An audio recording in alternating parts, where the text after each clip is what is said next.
Taste the Daily. Dharmapuri மாவட்டம் விருப்பாச்சிபுரத்தில் மாரியம்மன் கோயில் கும்பாபிஷேக விழாவை முன்னிட்டு பால்குட ஊர்வலம் நடைபெற்றது. அக்ரஹார தெருவில் புதியதாக அமைக்கப்பட்டுள்ள துவாரபாலகி அம்மனுக்கு கும்பாபிஷேக விழா நடைபெற உள்ளது. இதனை முன்னிட்டு ஏராளமான பக்தர்கள் பால்குடம் முளைப்பாரி எடுத்து ஊர்வலமாக வந்தனர். இதனைத் தொடர்ந்து அம்மனுக்கு பாலபிஷேகம் நடைபெற்றது.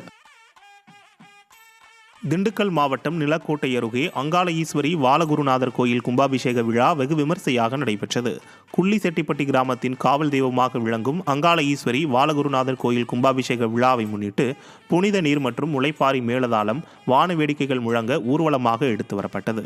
இதைத் தொடர்ந்து சிவாச்சாரியார்கள் ராஜகோபுர கலசத்திற்கு புனித நீர் தெளித்து பக்தர்கள் மீது புனித நீர் தெளிக்கப்பட்டது. இதில் திரளான பக்தர்கள் பங்கேற்று சாமி தரிசனம் செய்தனர்.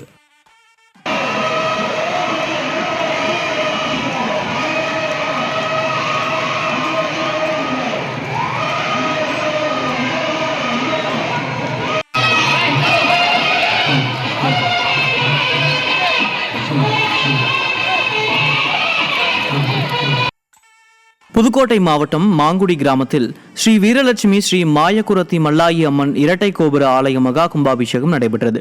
14 ஆண்டுகளுக்கு பிறகு நடைபெற்ற இந்த கும்பாபிஷேக விழாவில் கோ பூஜை, லட்சுமி பூஜை உள்ளிட்ட 9 வகையான பூஜைகளை தொடர்ந்து இரட்டை கும்பாபிஷேகம் நடைபெற்றது.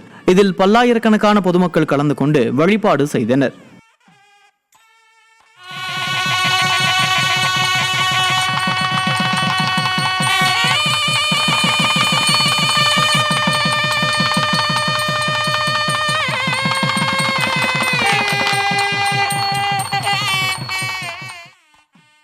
திருநெல்வேலி மாவட்டம் நெல்லையப்பர் திருக்கோயில் தைப்பூச திருவிழா கொடியேற்றத்துடன் வெகு விமரிசையாக தொடங்கியது.